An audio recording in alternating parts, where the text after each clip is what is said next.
I started writing this script at 3 am, so I might have a problem, but today I'm going to talk about my night owl experience and why mornings are terrible and how nights are cooler and much more fun. Because normal people start their day in the morning, I'm going to start with that too. Who even invented waking up early to suffer for school or work? I read online that this disaster started in the 19th century and I want that person revived, scolded and buried again, like Luffy did to that zombie in One Piece. I have never heard of a single person in my entire life except for my mother who actually likes to wake up early in the morning and start doing whatever. I literally do not function for a while and my body constantly keeps waking up more and more during the day until I reach my full efficiency in the evening. At the university they expect me to take an exam at 8 am with my eyes half open before the coffee kicks in, before having time to move a bit to actually start up my body, and they expect me to do well? Absolutely ridiculous. And back in school I didn't even have coffee yet, cause it's a high level unlock. Get that out of here. Another problem when starting a day early is the weather. Regardless of the season where I live, at that time it's against you. If it's winter there is no light, which is depressing, and it's even colder. If it's summer it's already too hot and it's burning inside the car, and if it's another season it's cold then hot later, leaving you to carry a jacket or a hoodie you don't need anymore.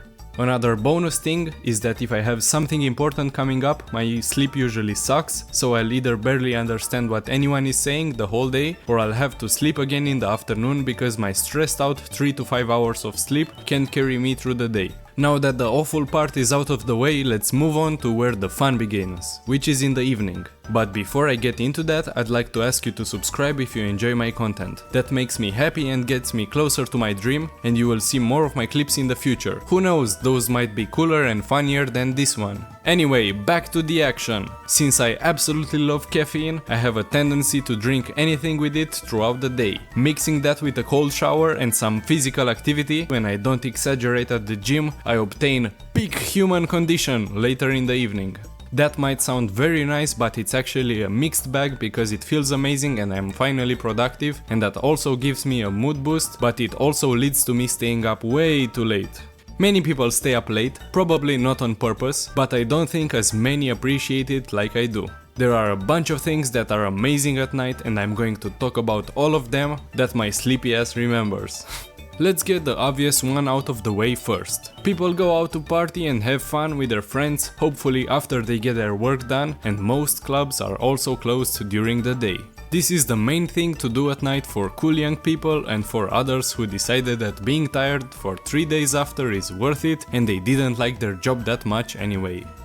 I absolutely love clubs and fun in the city, but I am also slowly transitioning from the first group to the other. The second nice thing to do at night, which is practiced by drunk people returning home and artists alike, is walking and exploring the city. It's starting to look like a coincidence, but I'm also in between groups here too. I'm still likely walking into a pole or stepping into a hole, but now it's because I'm writing on my phone and not because I can't walk straight. Walking at night when you're actually alone and not followed is absolutely beautiful. It's like the city is yours and it's also quieter and maybe even liminal, which is awesome. Anything that happens feels important, like a single car passing or the leaves moving, and nobody is there to call you out if you decide to admire things slowly or do silly things. I love that freedom in peace. Since I mentioned not being followed, I should probably also give a disclaimer about the people who are out at night. Most of them are interesting, but this can be in a good way, like social party people or explorers, but they can also be interesting in a bad way, like the kind you want to observe from behind the thick glass. So if you decide to go out, take care of yourself, look around and use your common sense if you have any. I will not, but I am also making YouTube content and I love adrenaline, so it cancels out for me. But you should still be careful. Now let's say you are home and it's nighttime. This is actually a perfect time for anything you like doing alone, like working, watching a movie, listening to music with headphones or looking out the window. Horror movies get a natural boost, food tastes better at 2 am, and you finally feel like a hacker when you're on your computer in the dark. The last one only counts if you don't see yourself as a loser instead. But this clip is not about self-compassion. Also, another great bonus is that nature gets its time to shine. I mean, not really, but you can hear the rain and the wind and the leaves much better when the construction workers and the loud kids next door are sleeping. That was all for today, thank you so much for watching until the end. Feel free to comment down below because I like to respond and talk to you. Have the best day ever and see you later.